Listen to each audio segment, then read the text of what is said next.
Welcome back to episode 63 of the Grappling Growth podcast with me, Joe Testori. On today's episode, I was joined by Dr. Nika White, who is the founder and managing director of Nika White Consulting, a consultancy that helps people and leaders to challenge the status quo and implement actionable strategies to transform their workplace culture, leadership, and human performance. Actually, our first ever doctor on this podcast. So it was a real honor, and it was a really deep diving podcast, which we spoke all things AI. This is part of the Intelligent Edge series, which has been fantastic so far. We've had amazing leaders such as Nika come on to this podcast and share their expertise in how they're seeing AI shift and change their industry.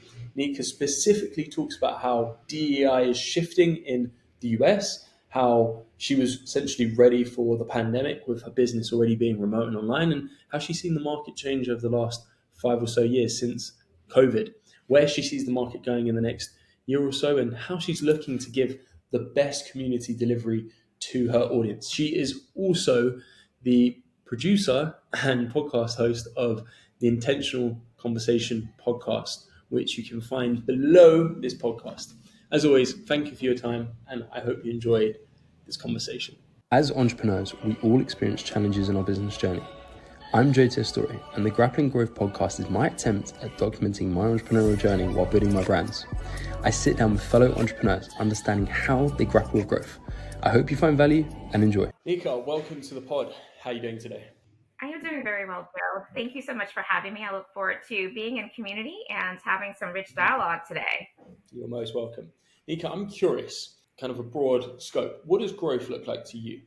Growth, that's such a big question, because I think that it's very relative to the individual and what their very specific growth goals are.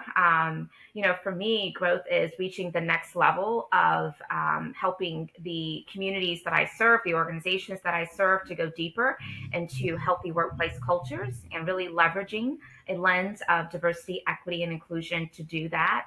And there's a variety of ways that can show forth within the partnerships that I have the privilege of being able to be affiliated with. Mm-hmm. So moving a little bit on from growth and how you're looking at that from your lens, what does that look like in relation to your day-to-day role at Nika White Consulting?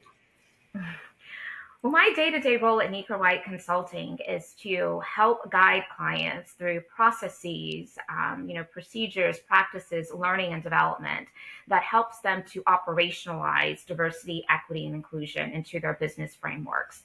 And when we think about really doing that in a very sustainable way, it requires us to leverage all resources that are at our fingertips to be as effective as possible. And so that means our human capital, which is our greatest asset, the people.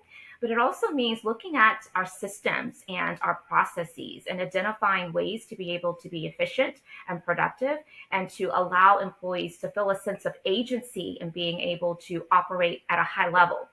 And oftentimes that includes, how are we empowering and delegating when we know that there are many cultures right now from a workplace perspective where people are experiencing burnout. And that has a lot to do with the workplace culture, but equally it has a lot to do with what's happening outside of the four walls of those workplace organizations, just in considering the different level of anxieties and stress and mental health that people are holding and experiencing. So I bring that to the conversation because as we think about empowering our people and identifying ways to build our capacity and our bandwidth, we have to also consider the power of AI technology and how that could also create a way for organizations to really be able to bridge the divide that could exist around not just having enough time to do all the things that an organization's productivity requires for. Before we went live, we discussed COVID and how the world feels like pre and post COVID. How have you seen the industry shift since 2020 and the pandemic? Yeah, well, if you're talking specifically about the industry of like management consulting and again, workplace culture, diversity, equity, and inclusion, I think it has shifted in significant ways that also align with other industries. One of which is the need to be a lot smarter and agile as it relates to AI technologies in order to bridge the divide that can occur when you just aren't in proximate physical space with each other. We know that the pandemic forced so many organizations to create these hybrid distributed workforces. And while that may have been painful in the beginning as people were getting used to that, it also presented a lot of opportunity for us to think even deeper about how do we still continue to maintain those strong connections and build trust, even though we may not be sharing similar space. I'll share with you, Joe, that my company, since inception a little over 8 years ago, we have been remote, 100% remote, not because of the pandemic, but because that's been our business model since inception. Our clients are all over, even global markets, and so our colleagues are all over. So we were prepared in some regards, in that we were already leveraging some AI technology to be able to communicate with our clients, to present different learning experiences. But what we found was that we had to become even smarter because it required us to do so in a way that we had to really up the ante, if you will. We had to make sure that those experiences were equally effective to in person experiences. And so that is one of the biggest shifts that I saw in our industry. We also identified that there were a number of challenges that also presented itself because of the distributed workforce. And that was challenges centered around people, particularly those who are on the margins, historically marginalized professionals, experiencing a lot of volatility as it relates to not being able to be proximate in one environment, simply because oftentimes what is right in front of us, we tend to gravitate to, and it just perpetuated some of the biases that were already ingrained in workplace cultures and systems. But then we also saw where there were many individuals that were part of marginalized communities that they felt a sense of greater safety because they weren't in the physical space of their employer, where they were having to be victims of microaggressions, biases, and things that certainly could impact their mental health. And so there were both some positives as well as some negatives that the pandemic brought to the workplace culture and to many industries, including my own. So when you look at everything that's gone on in the last 5 years, and business was already positioned as remote business as we were as well. We were established by 2017 as well. So we're both celebrating our 8 year mark this year. Yes. We already adjusted, and I feel there was a massive, uh, there was a negative connotation towards remote work and going online, and the adoption of Zoom just blew up in 2020. Now we're accepting of it. We understand that, hey, actually business can be done, and so there's a lot of benefits and efficiency improvements towards businesses from this remote nature. Yeah. So, looking at that, given the trends, how is that affecting your growth strategy right now, and what you're looking to do for the next, say, 12 months or so? Well, it's interesting. While you are correct in that, the world became a bit more agile around and settled into the idea of a distributed workforce, and many companies ended up putting policies in place.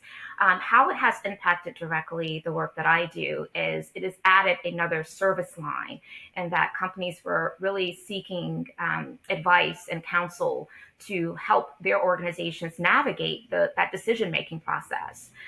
We also know that many organizations have huge real estate investment into their buildings, right? And so there was a sense of we need to protect this investment. We need people in here.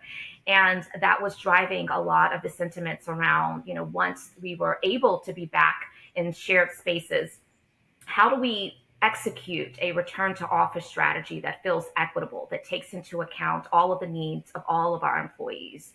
And that became a challenge because many people were really accustomed to being able to work remotely, and they found a great level of affinity in that idea, and they did not want to return physically to the office, at least not 100%. And so it allowed us to be thought partners with our clients, to be able to talk about the psychological aspect of what employees were experiencing on different ends, whether it was in favor of it or not in favor of it, so that those organizational leaders could enact a group of leadership to address all of the needs across the board and come up with really inclusive policies that would work well for the organization. So we saw a lot of those type of conversations coming our way and clients needing support in that regard. And then even once they had reached a decision, they really wanted to understand how can we best continue to optimize having a culture and a climate that really breeds high level of collaboration, of problem solving ability, of conflict resolution. Because sometimes, again, if we aren't physically in the same space, there could be an avoidance mechanism that takes Mm, place that does not serve us well, right? And so there was a lot of those type of service offerings that we ended up providing support for to many organizations during this time. got you. So, shifting a bit over to the current state, what would you say is working well for you right now, and what's a frustration that you're looking at technological deployments to help you fix? Yeah. So my space, diversity, equity, and inclusion, is a very volatile space right now. And it's volatile in that we currently have an administration within the US that does not value DEI, and in fact are putting a lot of executive orders in place to um, require federal organizations and even other entities that rely on federal dollars to back away from a lot of their DEI efforts and, in fact, dissolve them. And so there's this great complexity of having to navigate all of those pain points, right? And while the majority of my clients are in the private sector and the executive orders, they're not law, they're not legislation, a lot of those private companies do take their cues from what's happening in the federal government. And so what we're seeing is this big, massive effort of how do we help to get those organizations that want to double down and continue to support this work because they see it as a business imperative to do so and to do so well. And so for those who want to go deeper, we are continuing to find ways for them to sustain the work, even if that means having to reimagine the work, right? Sometimes I think that we place a nomenclature on the work of diversity, equity, and inclusion, known as DEI, which has become very much weaponized. And we feel that we have to stick very closely to that language and that phrasing. But in actuality, Joe, DEI work is nothing more than just conscious leadership. And so part of how in which we are helping organizations to become, much more open to doing whatever is possible to sustain the work, we are looking at AI technology and ways of being able to deliver different learning experiences. We are looking at what are all the different AI technologies that are out there that can help organizations to be more efficient in their quest to try to understand the human experience and how to make workplaces as healthy as possible so that all people can thrive. And that means even looking at some of the tools that are out there as organizations are recruiting, right? And then making sure that the tools they are employing through their organizations are tools that are not going to create harm, particularly for those who are on the margins. While AI is incredibly powerful, the technology has a place. It is here to stay. This is AI era. And I truly believe in that. I also believe in being this strong voice and advocate around ethical use of AI. And that's where my lens and my work of diversity, equity, and inclusion comes into play, is helping organizations to implement policies around their use and their development practices and design practices of AI technology so that it can not create harm for individuals, whether intentionally or unintentionally. Fascinating, and it's a lens that I think I seldom think of on a day-to-day basis. Maybe because I think that the way how I have my company and team run is everything feels like a fair level playing field. But it's only when you hear it from, and I don't want to name names, but I've got a friend who's a solicitor in the States, and he's going through a very, very big, tumultuous problem with the firm that he was working for because of several factors that are a complete different podcast in itself. And I hope one day that he'll be able to come on his podcast and talk about it because and he's from Afro Caribbean descent, so that's where a lot of it stems from there, which I found is, and I've been following his case very closely, but it sounds to me that this isn't the first of it, and that's why he's feeling so strongly about what's happened with him and his situation there. So, what you mentioned there is really interesting. So, looking at you guys as an organization and how you're looking to grow, can you just Yeah. tell me a little bit more and kind of delve into a bit more into how you often work with your clients? I know you've got 30 odd thousand followers on LinkedIn and connections, and you've also got a thriving podcast, which I tuned into just before this show. So, do most people come to you, or is it a case of you going out and you've just got the networks and contacts and speak to people in that way? Yeah, it's a great question, Joe. I think it's definitely a little bit of both. We certainly have a great presence, our brand, and we've been in existence for 8 years, and so there's definitely a track record of a lot of case studies and proof points that will lend itself for organizations to reach out to us for support, and we welcome that. But we are also constantly, creating visibility for our brand and the work that we do, and that has also led to many different new partnerships and opportunities. One of the things that we have so much energy around right now as a firm that really is also centered around a growth strategy. And it's not that we haven't been doing this, Joe, we just haven't been doing it as intentionally and as in such a robust way as we are now formalizing this. And that is developing these communities of practices whereby we can help facilitate different learning experiences to bring people along across whatever type of focus areas or upskilling areas that organizations may see of need.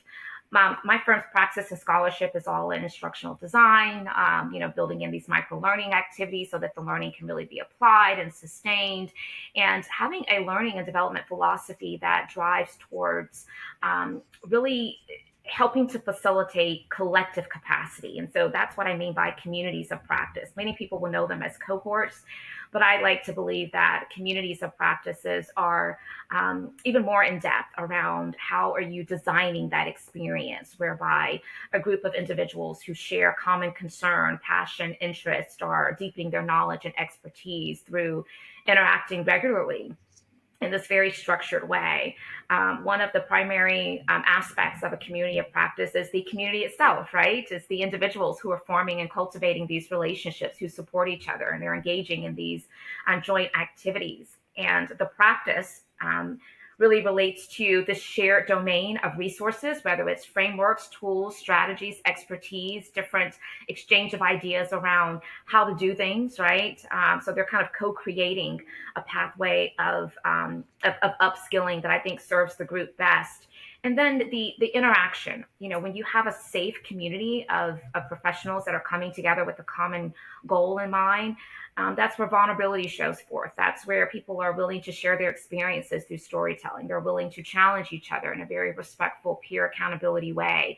They are learning with and from each other. And there's this desire to not just have one of those individuals in this collective to rise to the next level of their learning and their leadership, but again, that collective capacity, solving problems collaboratively and nurturing innovation and learning.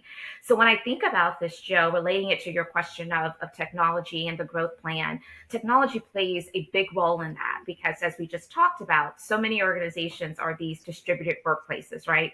Not everyone is physically operating out of the same office. And so when organizations are really interested in this type of community of practice learning model, then it takes being very cognizant of identifying what are all the technologies that are out there that can help with the learning experience. Is there a platform and a portal even beyond the learning management system that allows the community to interact with each other in a very safe and engaging and effective way?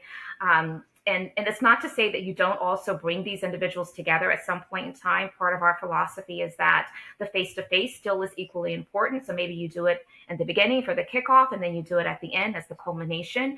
But a lot of what happens in between certainly needs to be something that is virtual. And there are a magnitude of AI technologies that I know we are considering as part of our growth plan to really implement this community of practice module in a very effective and sustainable way. You touched upon a topic and concept that we're really big on right now, which is community. And I think Yes. it's something that voices such as yourself, if you can build that community, people are reaching out and they want someone there who is the voice of the voiceless to an extent, and someone who is willing Yes. to be that figurehead and that spokesperson. For you, when you talk about community, what does that look like? That is that just the podcast that you have, or is there a silo community that you have where people can join and talk to each other? Is that communities within organizations, or is it all Yeah. three? Yeah, well, it can certainly be all of the above. I think there's pros and cons to each. Most often, where we have seen a great level of interest in our firm supporting these communities of practices have been within organizations. And so, through our conversations with the chief learning officer, the chief diversity officer, the CHRO, whoever within the organization is kind of charged with identifying all of these learning experiences to really help provide development to its staff, as we're in conversation with them, we are learning. We're asking all the right questions to really get a clear understanding of what are the growth opportunities, what are the development needs and the upskilling needs. And then we build and design, the content and the curriculum based upon that. But community for those organizations would be identifying a subset of individuals, typically, no more than maybe 25 people. Usually the size needs to be very much protected to a manageable size. And you put them through this ecosystem. And through that connectedness of the community, it certainly creates an opportunity for people to build and cultivate relationships on a deeper level that oftentimes, or maybe prior to this experience, very surface. And we know that cultivating relationships can be a big driver of workplace healthy culture and collaboration and innovation. So, again, all of the things that can lead to the business imperatives. But there's also interest in part of our growth plan being offering community based communities of practice, which is that we put a call out to anyone, right? And if you fit these categories and you feel as though this body of work would be of interest to you to be exposed to through this community of practice, then, if you're across different organizations, that's fine. We want to pull you all together. The value of that is you are now extending your network to individuals who you may not have never met Mm-hmm. and interacted with. Sometimes there's greater safety in being able to share more freely when there are people that are not directly connected to you and your space and your place, right, of your employer. And so, again, that's what I mean by there's some pros and cons. I think there's value to both approaches. But what I'm seeing right now is that there has been greater interest around the organizational communities of practice because simply of the fact that the collective capacity is what organizations are really willing to invest in. They don't want to just have dollars that are tossed towards one individual for their personal professional development. That's great. But if I can now take my investment and multiply it in a way where the collective output and capacity is being reached, then that is very much appealing to those organizational leaders. A massive multiplier effect in that sense Yes. there. And I think organizations have moved away from the fear of if we and this is a big problem. If you invest in the knowledge and education of one individual talent, then they have that information. If they want to leave in, and you might put a contract in place where it says, if you leave within X amount of time, then you need to pay back this period. I know people who've personally been in these positions. The Yeah. companies do not properly chase them back because it's not worth their time. And it's an understanding of skill stacking and education stacking that, well, you might go from KPMG to Deloitte to then McKinsey and Bain, and the information just goes from place A to B to C, and that overall just increases the strength of the industry. So I feel like there's been a shift away Yeah. from the fear of investing in those talents. And I think a strong way of doing that is, as you said, is bringing a group together of diverse backgrounds and giving them that platform where they feel included, and there isn't a difference amongst everyone. So just with that, and just to kind of look at the finishing touches, is there any real strong, and you can share as much as you and as little as you want, is there any technological tools that you've come across or strategies that you've looked at that you're really implementing in the business that you feel could help the wider market? Yeah, so this is part of our growth strategy. So we're right in the midst of finalizing, all of the details around how this will be executed to optimize on the experience. But within that, assessment process, there are a number of AI technologies that we are considering. And I think that to start, oftentimes we feel like we have to do something that's really massive. I mean, there are tools that have been out there forever now. So when I talk about bringing the communities together, for those virtual experiences, we're leveraging Zoom. We are. We're leveraging even all of the technology that can plug into Zoom to make that experience even more robust. I also think that it's important to consider where can we allow the community members as part of this cohort to kind of convene on their own in a way that feels very safe and protected. And so a lot of that is, what are those technologies that will allow for that type of interaction that feels safe and feels like the exchange of information is definitely being protected and is private to just those who are part of that group.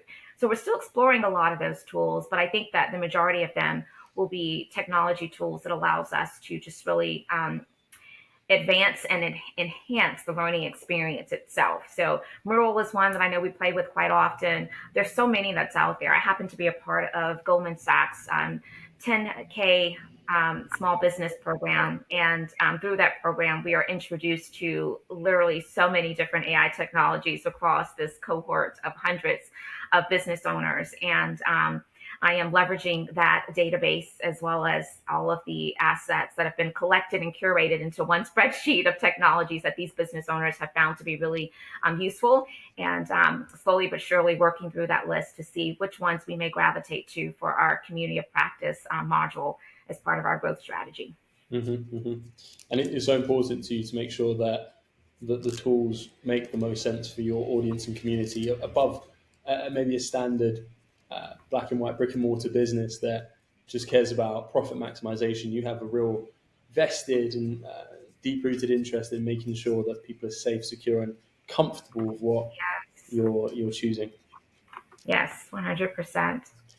I also mentioned, Joe, that while I've talked about tools that are important for the output of, again, this community of practice, model, I think equally important is from an operations perspective. What kind of tools, AI tools, are we leveraging at the business level, just to make sure we are allowing ourselves to be free to do the things that we do best. And then that means, of course, being concerned about productivity and efficiency. And so, we have project management tools that aligns all of our colleagues, our teammates around the different tasks that are necessary to execute our clients' service needs. And so it goes both ways. It's not only something that we're thinking about intently as it relates to the service offerings, but also how in which we are operating to be efficient on our internal processes. Mm-hmm, mm-hmm. So well put. I'm curious, what's coming up for you and what are you most excited about just before we wrap up? Yeah, what's coming up for me? I think it relates to all that's happening right now with this community of practice module that we are getting ready to launch. And we have a soft launch going on right now because we do have a couple pilots that are in place with some organizations. But I think also what's next for me is really getting hyper focused on understanding what are those main primary content areas that organizations are really gravitating to that can really help set this community of practice module idea apart. And what I'm hearing is everything around this future proof leader. How do we get leaders to be able to navigate effectively in this highly volatile, uncertain, and ambiguous environment and culture, and to allow them to be resilient? I'm finding that we are not prepared for that.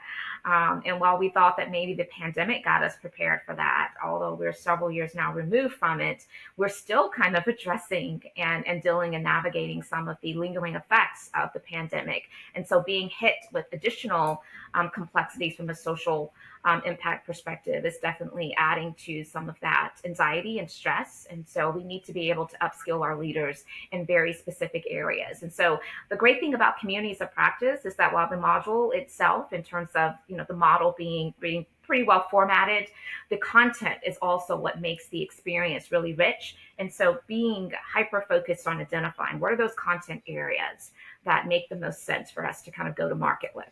Mm-hmm, mm-hmm. Well, I'm sure once it is released, it's going to be a fantastic product and community. Thank And I wish you. you and the team the best of luck with it.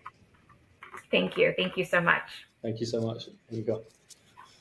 Perfect.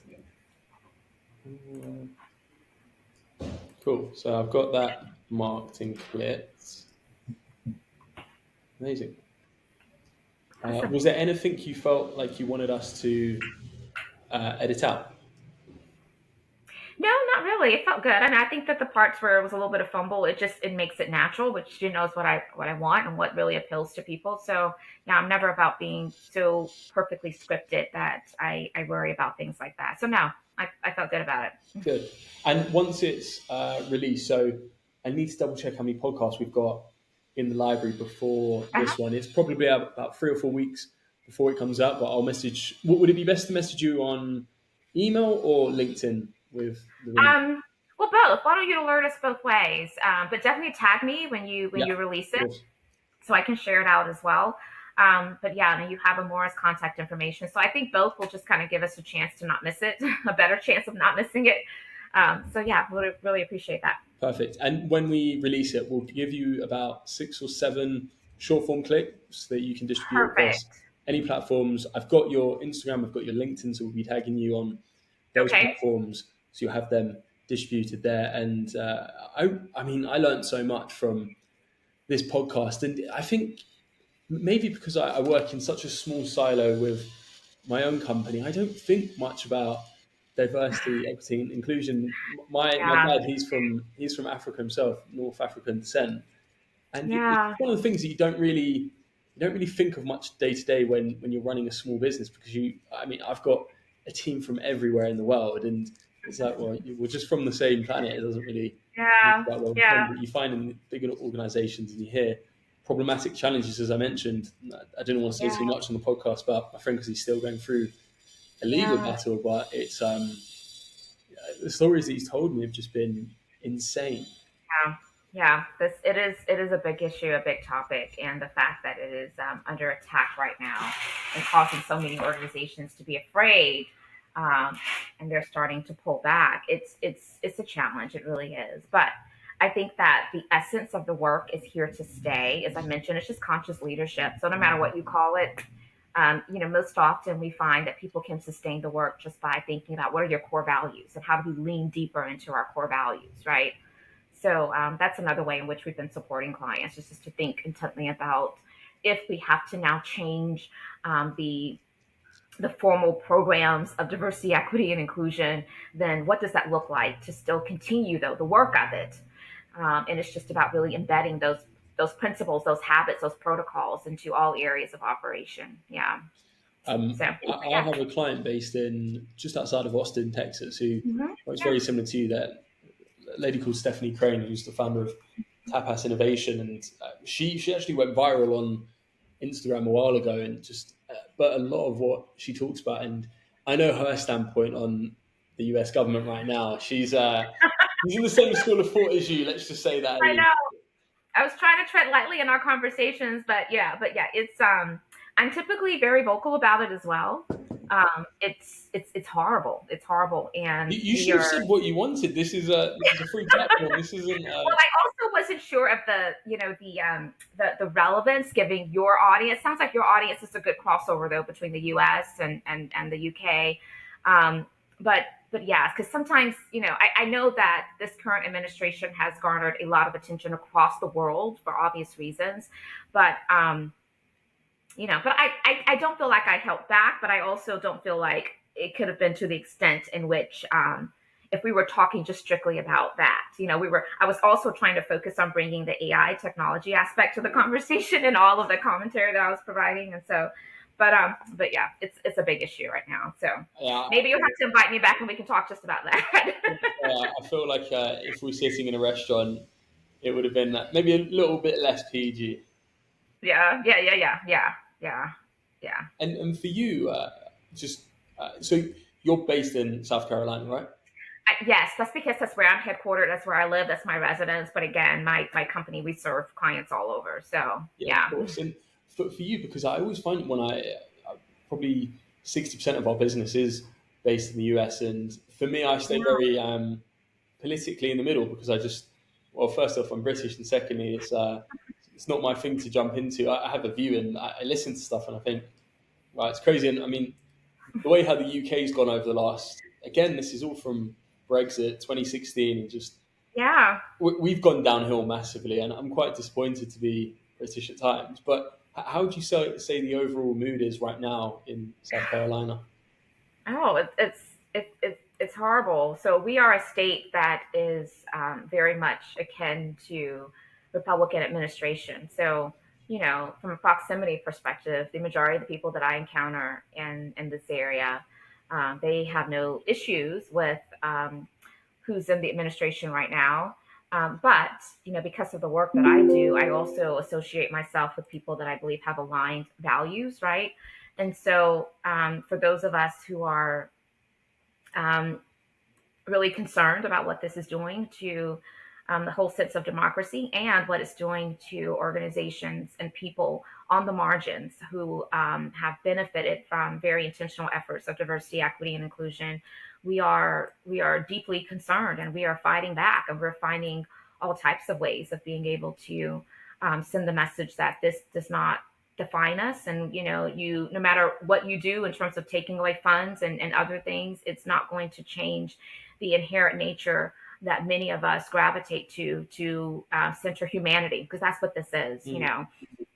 And so, yeah, it's hard. I think that a lot of us too are just being patient, practicing strategic patience, and knowing that this administration potentially could shift and be out the door in 3 or 4 years. And so it's interesting though, because we have for the first time someone in office who is, trying to even extend beyond 2 terms and trying to go for a third term, which is not something that we do within our democracy system. But hey, he feels like he has the power to do it. Um, Yeah, but yeah, we can't get defeated. We have to keep trying and keep. I also think that media is playing a large role in the anxiety that people are holding and the message of doom and gloom, because they are gravitating towards stories of organizations pulling back, from their DEI. But what I am seeing is that there are many more organizations doubling down and maintaining their commitment to it. So we have to highlight those stories as well. and with regards to your community, it was something fascinating you touched upon. So, what does the soft launch look like? When are you looking to launch? Well, I actually have one organization that we've already solidified a contract with, and it's been a client of mine for a couple years now. But they are doing a community of practice around storytelling as a power skill for inclusion and connection in a healthy culture. And so we actually launched that the first week in June. So I look forward to that. We also have a women of color community of practice called Boundless that is launching in June as well. And again, this concept is not necessarily new to us in terms of how in which we like to facilitate learning experiences. We've done this successfully with a number of organizations. We're just now starting to put language around it that helps to brand the model and the approach in a way that I think is going to help catapult us to the next level. And with that comes, how can we now also improve upon this experience, this community of practice experience? Yeah, the best way I see it is a case of you've got this really tasty chocolate and it's just changing the wrapper. So there isn't a Yes. stigma and there isn't a fear for people to say, oh, I'm doing this or I've joined X community. Because I think where a lot of people come from is backlash of, I'm looking into this. Some things are seen as a stigma or taboo that it's easier just to say, hey, I'm looking at this or I'm doing so. Yeah, yeah, no, for sure, for sure. So, but nonetheless, it's so far we're getting a lot of good feedback about it, and yeah, I And think it's going with to make a your difference. communities, are they primarily directly with companies, or do you do stuff more to the public audience? Well, that's what I was describing. There are two different pathways. Most often, what I'm seeing right now is that there's greater energy and support for in terms of the investment to do it within organizations, because again, the organization they're paying for, they have a group of people versus like having to just have separate professional development dollars for their leaders, and so they like that for the collective kind of capacity building. But we do also offer community-based communities of practices where people from different organizations, it goes out to the public, they can decide to kind of sign up. And usually how in which that happens, people are investing in themselves, so they're just funding it themselves, Mhm. or they're going to their employer and they're saying, here's a professional development opportunity that I would like to take part in. Because many organizations, they'll just have like a bucket of dollars that they will allocate for individual professional development. All you have to do is really just ask and get it approved. So there's also that angle in that direction. Got it. Got it. Okay. I thought that's how it works because with, as I mentioned, my client based in Austin, a lot of what she does is uh, the latter. So people find her and then they go to the organization and say, hey, we want to get this training done, or they just fund it themselves. But I Right. said to her, I think that the better avenue would be looking at companies who are willing to fund, because we're in such economic uncertainty right now. They're asking people to go and put the investment into place. And that's one of the biggest challenges. If people are fearful of their jobs, or they don't know what's happening politically, or they've just got uh, bigger things at play, I find people more hesitant to invest in their professional personal development in that Well, sense. I agree. And many feel like they shouldn't have to, Um, they feel like their employers should be providing that type of upskilling for them. But for those who don't have that luxury, if they deem it to be really important and they have the means to do so, then they may kind of, just foot the bill themselves. But here's the thing too. Part of my goal is to not make this inaccessible, if an individual, I mean, when it goes to an organization, the price point is much higher for a cohort because, of obvious reasons. But if it's like a community cohort, I really try to align the price point in a way to where I think that it's in alignment with what organizations are willing to invest in per individual, for a professional development opportunity. Or if someone's having to foot the bill on their own, that it's not exorbitant. It's something that they could do and they could pay over time throughout, the longevity of the community of practice experience. And um, so yeah.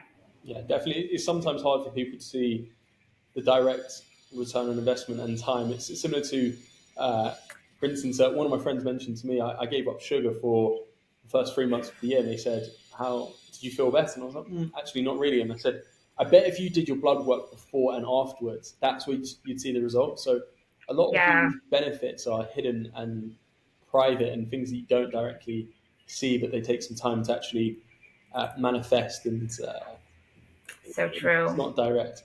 Nika, thank you so Mhm. much for your time. You're very welcome. You're And very welcome. Thank you. even speaking to Amora and speaking to you here has been really enriching and enlightening. And whenever I'm in, and I've got a trip planned for business in probably towards the back end of this year, I'll make sure that Please I'll send you a do. message and see where everything's at. Um, you've mentioned a few points about community. What I want us to do is, because you've been so rich with your time, is if I could give back any time to you and see if there's anything that we could maybe help you with. What we do sometimes with businesses like yours is have a sit down session to see where you've got any questions or blind spots, and we just share some insights over a 15, 20 minute coffee.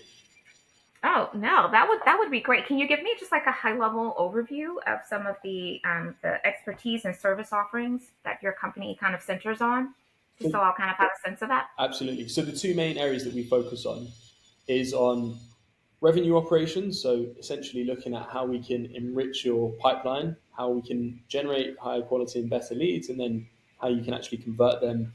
And then the second side is on operations. So, looking at the efficiencies and inefficiencies and how those can be streamlined with workflows, techs, and just stacks that we Oh, have. great. Yeah. Are you familiar Yeah. with a tech stack called NA10? I can't say that I am, at least not just by you referencing it in this conversation. Essentially, the way how I best label it is one of our favorite tools.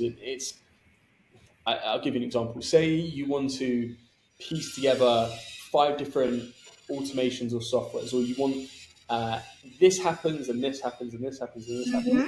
It's similar to that. So that would be within operational capacity as a Yeah. very open example. But equally, if you've got questions, we can schedule a call for within the next few weeks. Jump on there. If you've Yeah. got specific questions, even if you send them to me beforehand, then I can have a look at it. I can speak to our head of operations, John, and say, hey, what do you think about this problem? And then we can just brainstorm really. Yeah. No, that sounds great. Thank you so much for that offering. I appreciate it.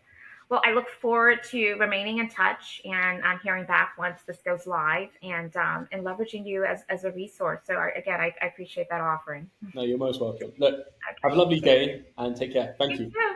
Okay. Thanks. Bye bye. Take care. Bye.